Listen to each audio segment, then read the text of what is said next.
Many thanks for that very generous introduction. I'm really delighted and honored to have been asked to speak this week. Thanks particularly to Christian, especially to Matt as well, and Erica, who've done an enormous amount of work in being patient with me. It's taken Matt about 2 or 3 years to finally get me over here. But also in organizing and hosting my stay this week. It's been amazing, and I've just had such insight into the huge community of people who make the Wisconsin Historical Society the special place that it is. And thank you all very much for having me. And I'm particularly thankful for all of you for coming out tonight on a pretty cold night for a Sydney sider, I'm afraid. It's really nice that you rolled out homecoming for me. But I know a lot of you have come from near and far, and I'm very appreciative of the turnout. When I talk about Green Bay or the Great Lakes in Australia, I struggle to get more than my family and my students to come to my lecture. So it's really nice to see. And I'm particularly very touched that you've come out to this James Madison Lecture without really having any hope of hearing much about James Madison at all. But I will touch upon the Revolution if I can get to it. Madison and the Historical Society hold a special place in the creation of this book, and indeed in fostering my career and intellectual journey. And I'm particularly honored and privileged to speak in front of so many, so many who know far more than I can, and I can hope to know about the extraordinary history of this region, and especially the indigenous peoples whose dynamic and diverse history has and continues to enrich us all. On that front, I'd like to start with a custom that is now thankfully common in Australia, increasingly common in Canada, and I think on the rise here in the US. We call it an acknowledgement of country. I think you might call it simply a land acknowledgement. In Sydney, I live and work on lands that were traditionally owned and looked after by the Gadigal people of the Eora Nation. Tonight, I would like to acknowledge and pay respect to the Ho-Chunk peoples especially, the early inhabitants and owners of the land we are meeting on tonight. This land has, of course, been a meeting and learning space for many Indigenous peoples, and as teachers and students and citizens, we can and must draw strength and guidance from Indigenous knowledges that are among the oldest knowledge systems in the world. And I reflect a little bit, I put my website on there, about the practice of acknowledgement of country and the reason why I have come to do that along with many others in Australia. First, this is not a book that I intended to write by any means. But the story always started at a tiny place far southeast of here, Pickawillany, in 1752, what is now Piqua, Ohio.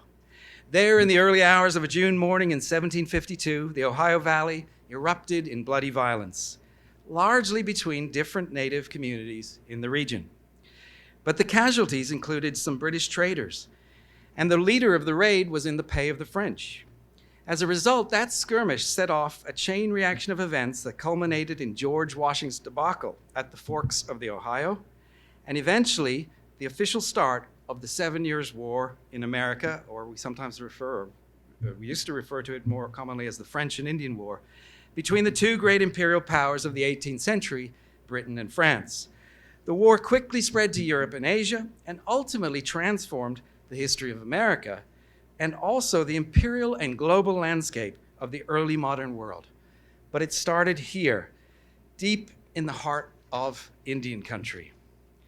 Now, the reputed leader of this deadly raid was Charles Michel Mouet de Langlade, or, as I think you pronounce it here, Langlade. I'm afraid for years I've been pronouncing it Langlade after the French, and I know I'm going to stumble over it tonight, but bear with me. Langlade was what we have come to call Métis, the son of an Indian woman and a French man who hailed from Michilimackinac, now Mackinac City, Michigan. Then a small but thriving Algonquian French fur trading community located at the Straits, if I can get this to work, at the Straits that connected Lake Huron to Lake Michigan. In 1995, and we need to remember that this is about the evolution of the book, I naively started a 750-word biography of Langlade. In 2015, I finally published a book that was not a biography. Langlade's story over the course of 20 years ultimately took me on a different journey, a journey deep into the heart of Indian country. And today I'd like to reflect a bit on that journey in the hope that it won't just it'll illuminate the historical process at work, but also the rapidly changing field of Native American studies and early American history, and of course tell a little of the extraordinary story of Native Americans in the Great Lakes in the 17th and 18th centuries. In 1995, enough was known about the part played by Langlade at Pickawillany and beyond to warrant a short entry in the Dictionary of Canadian Biography. The Canadians got there first. And by the early 1990s, the editors of the newly conceived American National Biography were keen to include Langlade in their ambitious initial venture to document the lives of some 17,000 people from across North America. At the time, I was just finishing my DPhil thesis on what I thought was an entirely different subject, the American Revolution. And for some reason, long forgotten now, but probably having something to do with undertaking a new project that wasn't at all related to that thesis, I was drawn to the story of Langlade. In retrospect, it might also have had something to do with my own border crossing. Born in Wales, I grew up amid the Great Lakes in Canada, and ended up doing American history even after moving back to Britain to do graduate work. This new project, I thought, perhaps, might eventually bring me back closer to my Canadian home. And I mentioned that biography too, for those of you that are aficionados of accents and are sitting there thinking, he's not quite right. It's a bit of a mongrel accent. I've got a South African wife who teaches me to say ya a lot. And of course now Australian children who teach me to say, we need a bath. The American National Biography assignment immediately whetted my appetite for something new and something different. It was relatively easy and exciting to cobble together the bare bones of the 750-word entry. And after some preliminary research, including here at the State Historical Society of Wisconsin, it was clear his exploits didn't end at Pickawillany. Indeed, Langlade seems to have participated in most of the imperial conflicts of the latter half of the 18th century in North America. He was, for example, supposed to be the leader of the famous ambush that cut down British General Edward Braddock and his expeditionary force against Fort Duquesne in 1755, a role and moment, of course, depicted in the celebrated 1903 painting by Edwin Willard Deming that now graces the corridors upstairs. Langlade also led the largest contingent of Indian warriors at the so-called Massacre of Fort William Henry in 1757, the infamous event forever immortalized by James Fenimore Cooper and later Daniel Day-Lewis in The Last of the Mohicans. And I realize this audience is a little bit young to remember that movie, The Last of the Mohicans, coming out. But I assure you, it was a good one. And Langlade fought in the Battle of the Plains of Abraham at Quebec in 1759, where he was rumored to be among the sharpshooters who brought down British General James Wolfe, depicted here, that moment. Surprisingly, given this history of fighting for the French, when New France fell to the British, Langlade forged relations with the incoming conquerors. When a group of hostile Indians seized the newly arrived British garrison at Mackinac during Pontiacs War in 1763, one of the greatest pan-Indian uprisings in North American history, Langlade helped rescue the soldiers and officers and returned them safely to Montreal. Later, during the American Revolution, Langlade joined General Burgoyne on his ill-fated campaign against the American forces that ended with the Battle of Saratoga. He also mobilized warriors to fight George Rogers Clark and the Continental Army in the Mississippi Valley, and then raised Indian allies against the American general Anthony Wayne in 1794 during the Northwest Indian War. But perhaps most surprising, at least to me, Langlade, who also had extensive trading interests throughout the Great Lakes, eventually settled here in Green Bay, or in Wisconsin at Green Bay, where he and his father are sometimes remembered as the first permanent settlers in the state and have sometimes been called the fathers of Wisconsin. Langlade's story, in short, was fascinating, intriguing, and I wanted to do something with it, more with it. Moreover, in the late 1990s, in an emerging era of best-selling biographies of founding fathers in America, what we have come to call founders chic, a phenomenon that has not ended yet, telling Langlade's story seemed an attractive proposition. I envisioned a short and entertaining Lives and Times biography, one that might even make me some money, because the first book certainly didn't. A little more seriously, I was also inspired by the work of early Canadian and American ethno-historians who had begun to reconstruct the worlds of different Native American communities, and especially their relations with Europeans, particularly through examining what they called cultural brokers, who often made these relationships possible, or transparent at least. Indeed, Langlade seemed to be the perfect cultural broker, those who could seemingly move between two worlds, because imperial officials were often so dependent on them as interpreters, as mediators, go-betweens between Europeans and Indians. They were among the few who had access to Indian communities and knowledge about the politics of Indian country. For incoming post commanders, lost missionaries, intrepid new traders in the region, and subsequent historians, men and women who had connections in Indian country were an invaluable resource. In an important sense, too, Langlade also seemed to literally embody the politics of what historians call the middle ground. In his 1991 masterful work of the same name, of course, Richard White showed that the French Empire in North America was predicated on the creation of this middle ground, a process as well as a geographic place here, the Great Lakes, between Europeans and Indians, a place in between cultures, peoples, and in between empires and what he called the non-state village world. And a process whereby diverse groups of people came together and negotiated something new out of a series of mutual, creative, and often expedient misunderstandings. So they didn't necessarily understand what they were doing, but they kind of groped towards a kind of happy medium. The creation of this middle ground was predicated on a rough balance of power, a mutual need or desire for what the other side offered, and an inability by either side to compel change, to compel the other to do what they wanted.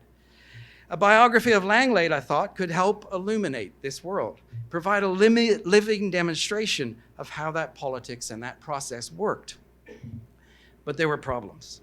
In the first place, I came to realize that reconstructing Langlade's biography in this way meant privileging a European voice and perspective that read Langlade as one of their own. He was a French officer, and then he became a British officer. He moved in and out of French and British fur trading circles, but he actually left very few records of his own. So if and when French and British imperial officials talked about Langlade, they did so through their own, often momentary and usually confused lenses, and from their own, often self-serving perspectives. The resulting snippets of correspondence and reports from transient Euro-American observers could help me piece together this biography of Langlade, but it gave me a very fragmented history of the place, the era, and the other peoples who lived in the Great Lakes at arm's length from those European scribes. In the writings of these earlier ethnic historians, including Richard White, Native Americans and their histories, especially in the Great Lakes, still remained in the shadows. Bitpart Actors, and I think about that painting here and think about the kind of the illumination. This is a 19th century painting, of course, but this is sort of a good representation of our understanding. Bitpart actors waiting in the wings who almost invariably appeared and disappeared at a correspondent's whim, and they were apparently a volatile, fleeting, ephemeral presence throughout the colonial period. They were noticed by historians only when called on stage by imperial officials and scribes. They were often described as being led by Langlade, people like Langlade, and led astray by Europeans or even go-betweens like Langlade. They were effectively dependent on early Europeans for any semblance of their history, and Europeans, of course, drove that story, including the way that we periodize the era. Viewed from the perspective of several different generations of European invaders, the indigenous history of the region made little sense. And I soon began to realize a biography of Langlade would make little sense in turn without coming to terms with the other half of that story. At first, to do this, I thought I could just turn to some secondary works. This is what historians do best. They just plagiarize each other and read other works and talk about those. There were, after all, at the time, a spate of new works on the Iroquois, the Cherokee, the Shawnee, and many others rolling off the presses in the late 1990s and early 2000s. Yet I quickly realized there was very little on Langlade's Native American community, and especially the Odawa Indians of Mackinac, Michilimackinac. There are perhaps many reasons for this absence, and we can talk about it later. But in part, I think nation-based histories had helped elide the history of the Odawa. Native Americans generally in the central and upper Great Lakes, of course, saw colonial powers redraw the boundary lines between them several times over the course of the 17th and 18th centuries and 19th. These historical boundary marking exercises subsequently precipitated artificial boundaries between different camps of French and English historians. English-speaking historians, often of colonial America, have tended to focus their attention on the regions that were eventually incorporated into the United States. We know a great deal more now about Iroquois, the Ohio Valley, the Trans-Mississippi, and even more recently, the Detroit and Lower Great Lakes, areas. In this, historians have tended to follow over the shoulders of westward moving English officials and settlers and the records they left. English-speaking historians have by and large left histories of Native Americans to the north of these regions to the French-speaking historians. Yet this latter group has, with a few important exceptions, been mostly focused on the St. Lawrence Valley between Montreal and the Gaspé Peninsula. Few have studied the broader history of French North America and gone through those vast French colonial archives to study the relations in the heart of North America. Native Americans then in historically central places such as Mackinac have until very recently been largely ignored. In this respect, my most recent move in 2004 to Australia was salutary in two ways.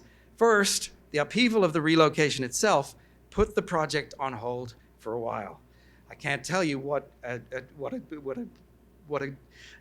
fortuitous thing it is to just take a break from your research, to take a step back, to take a breath, and to think. In part, it allowed the time for the germination of some of these ideas. Eventually, it created a space in which some key work was produced by other scholars that proved immensely illuminating. But I also arrived in Australia when transnational history approaches were under much discussion, and it's another kind of historiographical turn. Indeed, I was hired in the new field of Atlantic history, the early modern equivalent of transnational history, and discussions at conferences in Australia helped me see the value of Langlade as a transnational or trans-imperial actor, as well as the need to see through or over the borders that were artificially imposed on Native American lands and peoples, and eventuated, of course, in segregated archival bases, as well as in complicated political divisions. In North American colonial history, this rise of transnational history helps scholars understand the importance and the centrality of the so-called borderlands, such as the Great Lakes in this era. And I don't necessarily agree with that term. I'm uncomfortable with that term, and didn't agree with all that was said about transnational and borderlands history. But I did come to see that tracing Langlade's story to his origins at Mackinac, and particularly amid the thriving Odawa settlements at the Straits, could at least compel me to pause long enough to try to make sense of the history of the region itself. In the end, Langlade's story helped compel me to stay focused on one people and one place over the longue durée, regardless of the political boundaries that were drawn and redrawn around them. Ultimately, it forced me to comprehend a tale that situated the Odawa at the center of their own history. Well, that was the desire, easier said than done. I still sort of had to do it and piece together this different kind of story. Here, I also took my cue, interestingly, in the three very prominent, well, relatively prominent, 19th century Indian authored histories, particularly Francis Siganak, William Warren, and especially Andrew J. Blackbird, who came from the Odawa, was an Odawa writer. All three, interestingly, wrote in the middle of the 19th century histories of the Ojibwa and the Odawa. And the amazing thing is, reading those histories, the coming of Europeans was only a minor part of the story. So here they were writing these histories of what you would expect to be kind of conquest and being overrun by European settlement. But they wrote these rich histories in which Europeans were just a minor part. More important were the numerous and long-standing rivalries and relationships with nations and communities, east, west, north, and south of them, especially warfare with the Iroquois. And in all of these native authored histories, Native Americans, not Europeans, stood in the middle of a complex web of social relations, all of which had to be constantly negotiated and renegotiated. And in all of these 19th century Indian authored stories, continuities were emphasized over that kind of more familiar story of decline that we're familiar with. Europeans, as I said, stood at the edges of that story.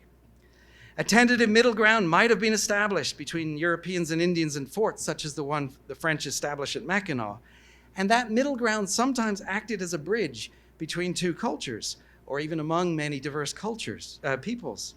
But for Indians, of course, European posts were only one among many sites of meeting, encounter, and community. We privilege those moments, or we have privileged in the past, those moments of encounter between Europeans and Indians, but we forget that they were only a small part of a vast kind of network of relations and encounters that Indian peoples experienced. They weren't just meeting Europeans all of the time. Langlade and others like him were only one of many different actors in this world. Now, the final twist in the evolution of the book came from two very different directions. The most unexpected push came from a commercial publisher and a very astute editor by the name of Thomas Libyan, who was with Hill and Wang, a division of Macmillan that has long produced crossover trade and academic books. When I approached Thomas, he was immediately interested in reading some chapters, and within days was on the phone to me, despite the 16-hour time difference between New York and Sydney. I think it was about 6 o'clock in the morning his time. Only he did not want the biography that I thought I was selling him. He sensed, perhaps more than me, that there was far more important and compelling story behind the biography. Langlade and his family history might still anchor it and give it some characters that could help readers follow the story, but Thomas knew enough about those readers to argue that they would also want to know much more about the Native American community through which he operated and the profound impact they clearly had on the course of American history.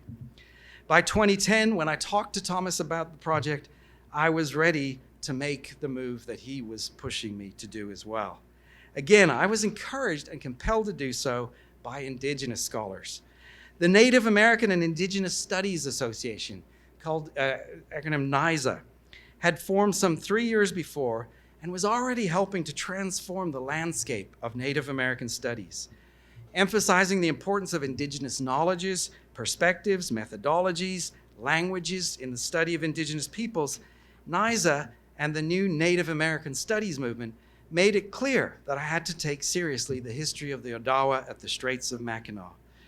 But NISA was also able to, the participants and the community that made up NISA was also able to take advantage of the explosion of web-based and social media activity and connect Indigenous peoples across nations and across the world themselves. And some testimony to that is the fact that they met in New Zealand, the second time they had met in Hawaii, the second time they met outside North America. And in a tiny place on the North Island of New Zealand, they had 2,000 participants, Indigenous peoples and non-Indigenous peoples from across the world, meeting to talk about the kinds of histories and strategies and literary studies that people were working on. Individuals and communities were now making connections, piecing together parts of the historical puzzle to create new understandings of the past and new, or rather renewed, appreciation of various configurations of historic identities. Then, taking advantage of the relatively new website of the Little Traverse Bay Band of Odawa, I soon found myself talking to an Odawa Indian historian named Eric Hemingway on the shores of Lake Michigan. Eric was the tribal historian and repatriation officer. He was involved, though, in just about everything. We spent an illuminating few days together, with Eric sharing his knowledge of the area and the peoples, his love for the rich history of the region, and I learned much about the environmental and cultural history of the area that helped me make sense of the maps and records I had seen in the archives. But an important turning point came when Eric showed me a museum exhibition about the Odawa, a local museum exhibition that featured an image of Eric himself playing the role of Langlade. Eric explained to me that he often took on this role in annual festivities and pageants around the Straits. When I asked Eric, who was of mixed European Indian descent himself, about Langlade's sense of identity, he looked at me blankly and replied quickly, he was obviously Odawa.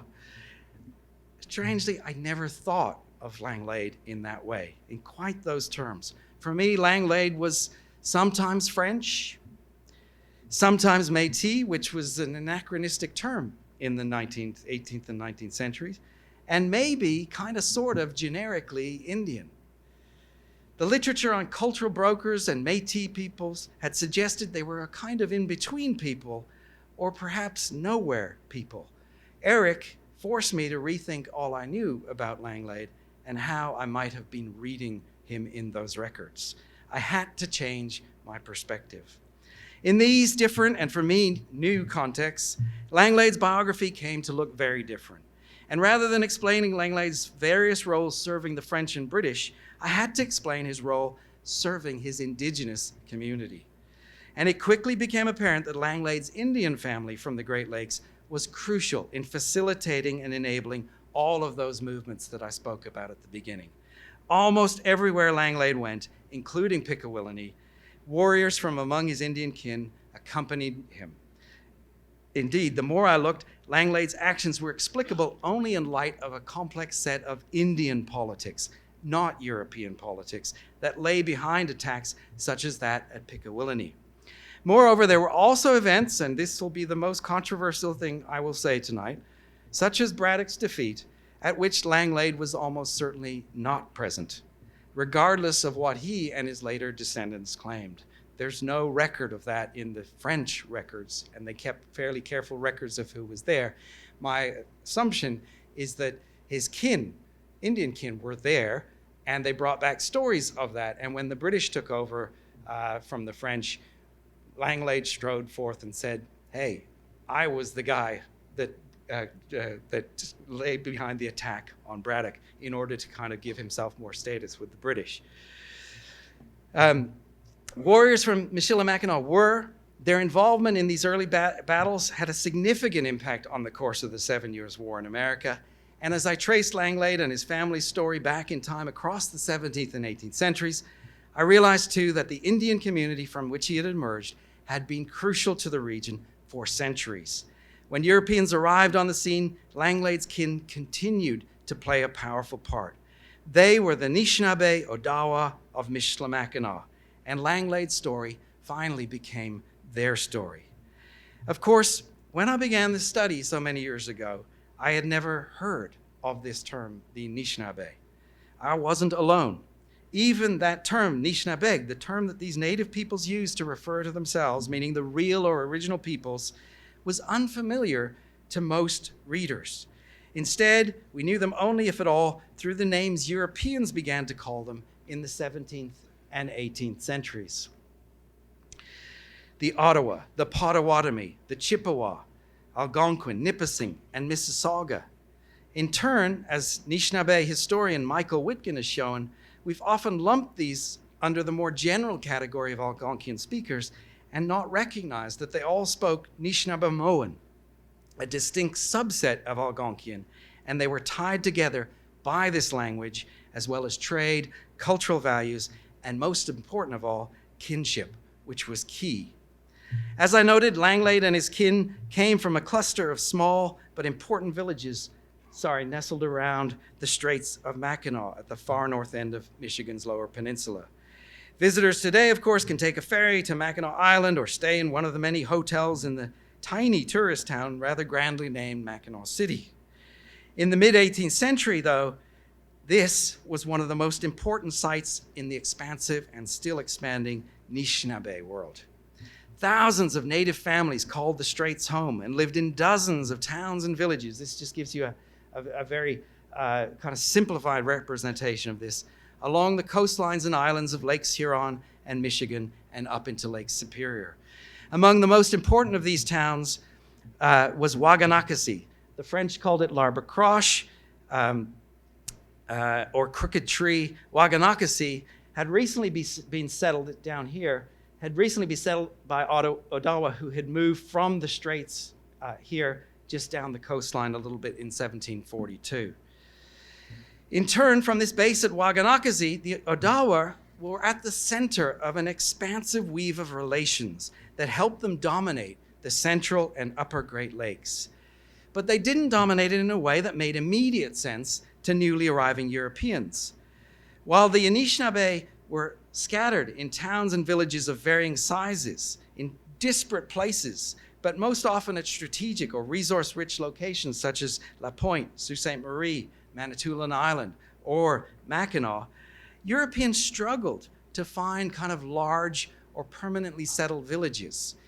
And they didn't understand this world, in part, of course, because they had left behind those kind of places in Europe, but they had also, when they first came to New France, they run into Wyandot or Huron villages and Iroquois villages that were densely settled, very populated, and what we call sedentary, occupied all year round.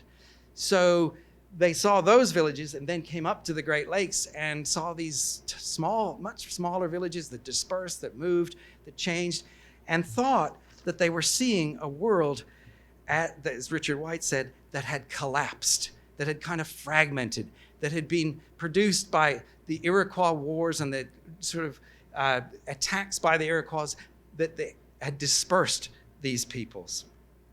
But more recent work has shown these were stable, coherent, and connected communities to the peoples who lived in them.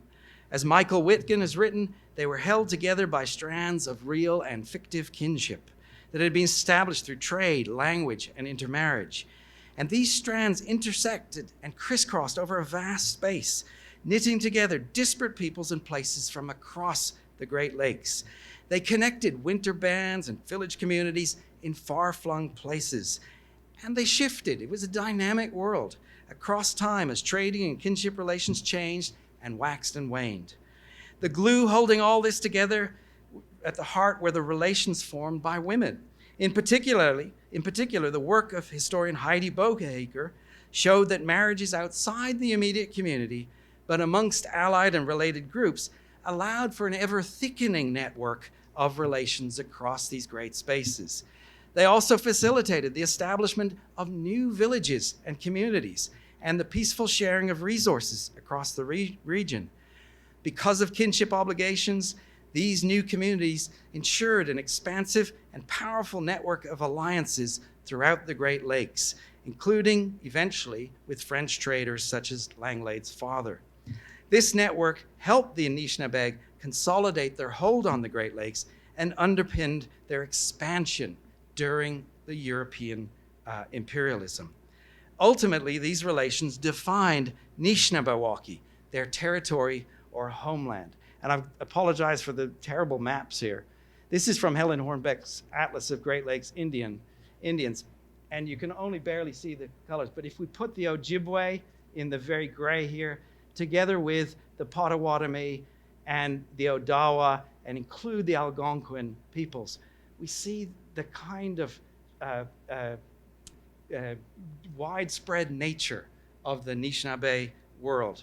And this is a much more modern map, giving you a much more graphic sense of the size of that interconnected world.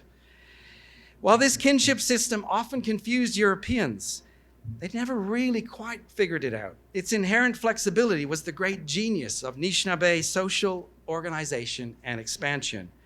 While this decentralized system led to disagreement among the Anishinaabe, it almost never led to outright conflict. But European officials struggled to understand how this world worked. They wanted to know where the borders of this Indian country were, who were its leaders, how was it governed, and they couldn't find easy answers to these questions, so they often kind of dismissed the power of this world. Yet while many Europeans struggled to understand the kinship-based political social geography of the lakes, native peoples, of course, did not. As more recent Anishinaabe linguists and historians have shown, the Odawa at the Straits of Mackinac saw themselves simultaneously as members of particular lineages, of Dodamag or clans, also of their own towns, but part of that greater Anishinaabe world. As one Ogima or chief told British officials in 1760, all the Indians in this country are allies to each other and as one people. By the time Europeans arrived on the scene, Anishinaabe speakers could be found from the Gulf of the St. Lawrence River as far west as the Mississippi River.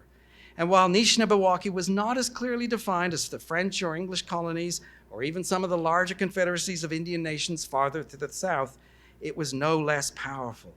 And the Odawa at Michilimackinac were, of course, at the center of this world. Now, putting the Odawa at Michilimackinac at that center, I came to realize allowed us to think of their history in a very different way from the story that is usually told. While Richard White had moved us from an older story of kind of Indians being run over, dispossessed, and dependent on Europeans, he had moved us toward an idea of kind of mutual dependence and interdependence between Europeans and Indians. Langlade helped me begin to think about a history of the Anishinaabe Odawa that emphasized strength and expansion in the midst of European imperialism and a European dependence on the Anishinaabe. There was, after all, no real evidence throughout this long era from 1600 to at least 1830, just on the eve of the treaty making era, that the Odawa viewed either the French or the English or even the late arriving Americans as a threat to their existence. They were rarely cowed by Europeans. Instead, they created alliances or provoked wars with others that often conflicted with European interests. They threatened Europeans themselves, and at several critical moments didn't hesitate to turn on them when it was in their interest to do so. The Odawa were able to exploit European imperialism when it came, and they did so for their own purposes. The collective strength behind them of the Anishinaabe across the lakes meant that the Odawa at Michilimackinac were too important to be ignored, but too powerful to be cowed by Europeans. And the hold that different Anishinaabe communities had on key strategic and resource-rich points throughout the lakes meant that they dominated the newcomers at the local level too. At Mackinac, the Odawa allowed the French and later the English to maintain a post at the Straits in return for generous provisions, presents, and offers of alliance. But they were very clear about the terms. They often, from time to time, said, we want no more than 30 soldiers up here, and we want them to be able to do our bidding when we need them. They are not allowed to grow corn. They are not allowed to fish. They need to buy that from us, and you need to bring up annual presents and provisions for us. And we think sometimes of those as handouts. It was the rent that the French and the British paid to be in Anishinaabe. At Michilimackinac, European posts we think of as meaning European dominance, quite the contrary. For most of the colonial period, Europeans at Mackinac were dependent on the Odawa and other Algonquian nations for their very subsistence. They could only maintain a tiny post at the crossroads at the invitation of and result of the encouragement of thousands of Anishinaabe who lived along the shores of the lakes nearby. For this reason, the Odawa were able to hold their own and insist on their own terms when it came to dealing with French missionaries, traders, and colonial officials. And with a European post in their midst, the Odawa in particular then strengthened their position as key players in what was this expanding nation. At Mackinac, they exploited the commercially strategic importance of the site and took advantage of the thousands of summer visitors who flocked to their shores to create a reliable subsistence.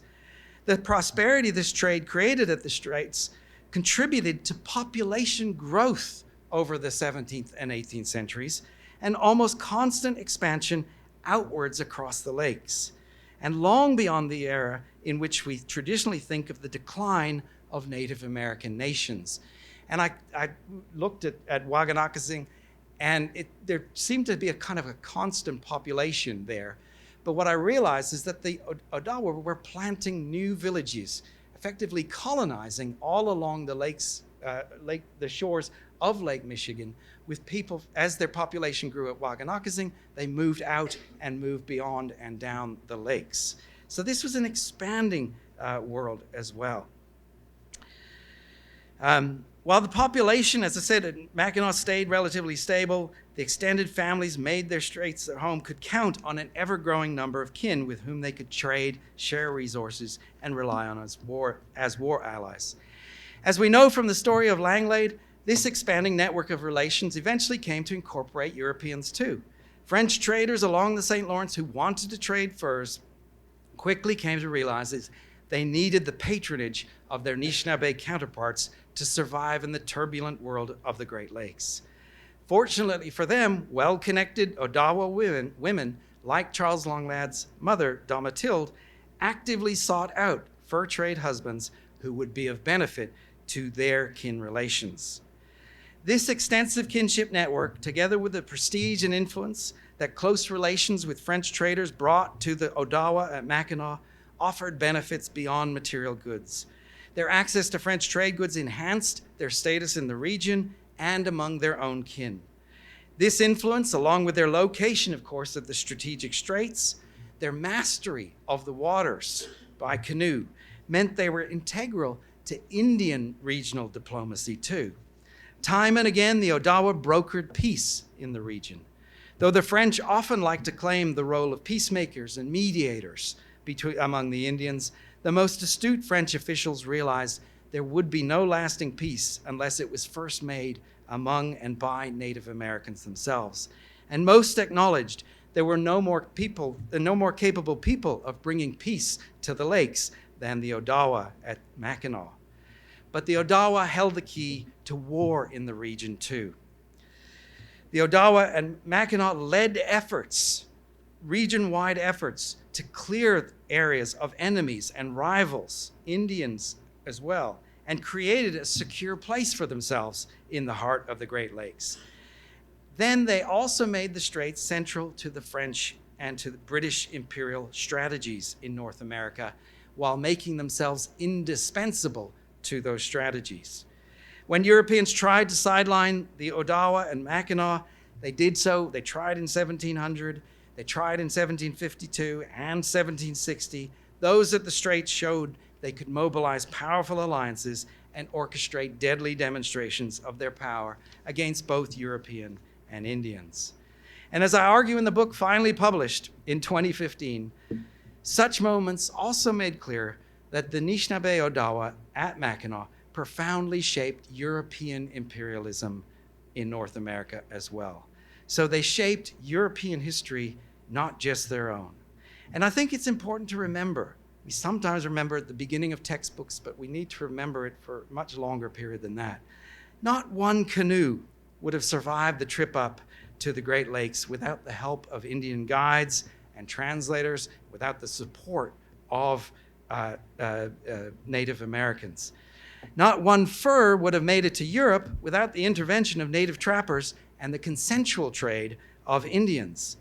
Little westward exploration would have taken place without the consent of people like those at the Straits, and almost certainly no posts would have been built in the heart of Indian country that could provision or protect unwelcome travelers if the Anishinaabe didn't want them there.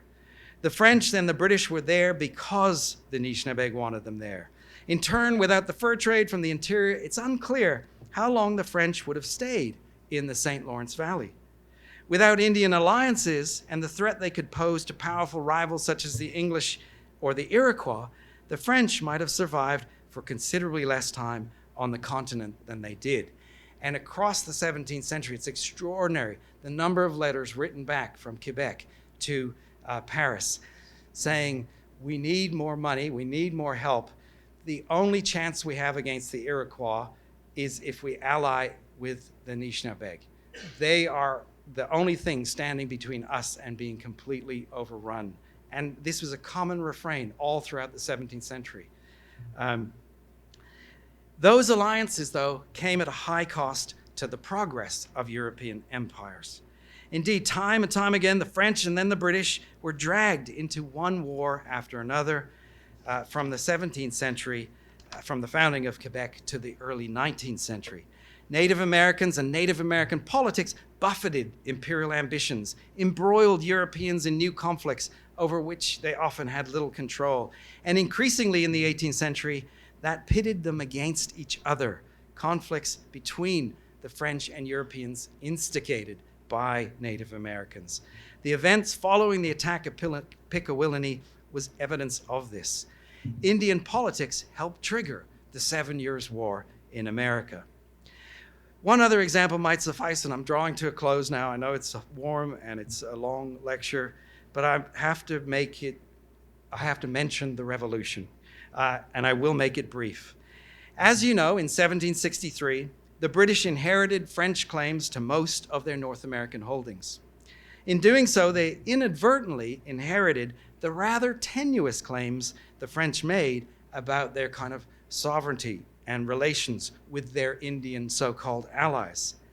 The British learned just how tenuous these claims were when they were suddenly confronted with the conflagration now known as Pontiacs War, a remarkably successful pan-Indian war across the Great Lakes against the new British regime.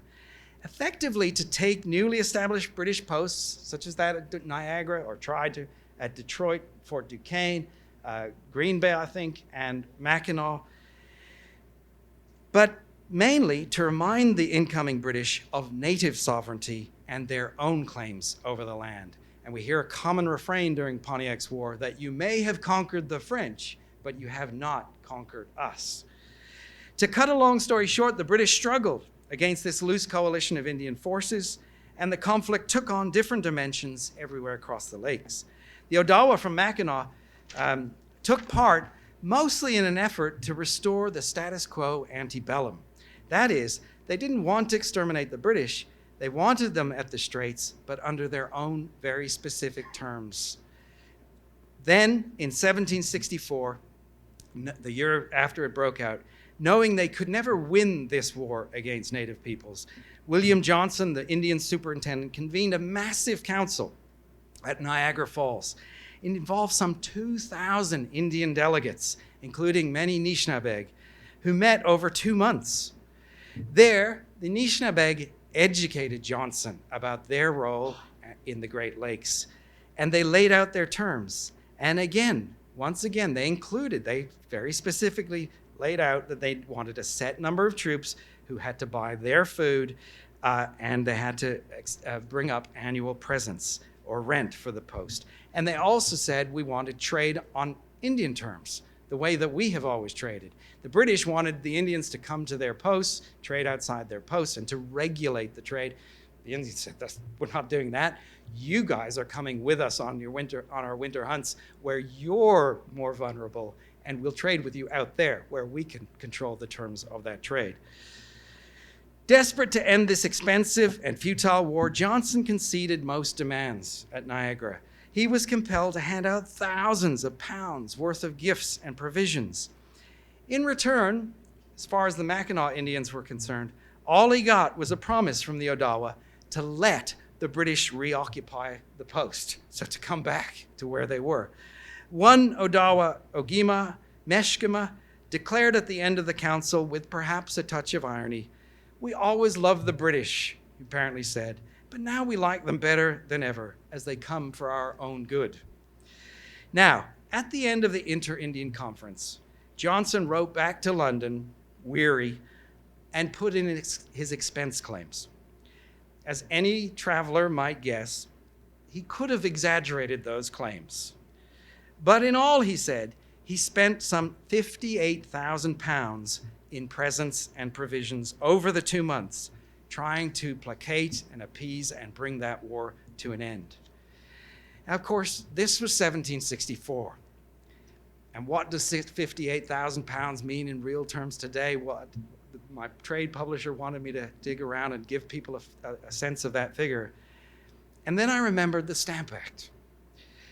As Johnson submitted his expense claim, Parliament in London was busy drafting a piece of legislation called the Stamp Act, a new and direct tax on the British colonies in the Americas designed to raise money to offset the enormous costs of the 7 Years' War, let alone Pontiac's War. And I did a little bit of digging and found out that Parliament hoped to raise it about 60,000 pounds from the Stamp Act. Now, I'm not claiming a direct causal connection that, Johnson's expense claim triggered these alarm bells and so Parliament rushed off. But it's extraordinary to think that as the British passed legislation that would inadvertently ignite the fuse that led to the American Revolution because they wanted to raise 60,000 pounds from the colonists, here they were handing over at least that much in one single Indian council to Native Americans. So what happened in Indian country, I think, mattered. And that short, pithy biography of Langlade had set me on a journey to learning about that country. Langlade helped me uncover the rich history of this interconnected and powerful indigenous nation, and especially its relations with Europeans and other native nations in the region. And, of course, was able to piece this together with help from more recent historians, linguists, Anishinabe historians themselves, and indigenous writers, as well as, of course, colleagues and students. A book is a very collective endeavor, despite the single name on the jacket cover. What this long history and the long history of the book that resulted revealed most is that we cannot understand the history of one person, or indeed early America, without comprehending Indian country on its own terms. Certainly, the history of North America would have looked very, very different had the nations of the Great Lakes made different choices about their relations with each other and with Europeans. What happened at places like Mackinac and Green Bay and Madison mattered. These rich and connected histories shaped early America. And of course, the indigenous peoples who lived and still live in the lakes have and will continue to shape the world in which we now live. Thank you.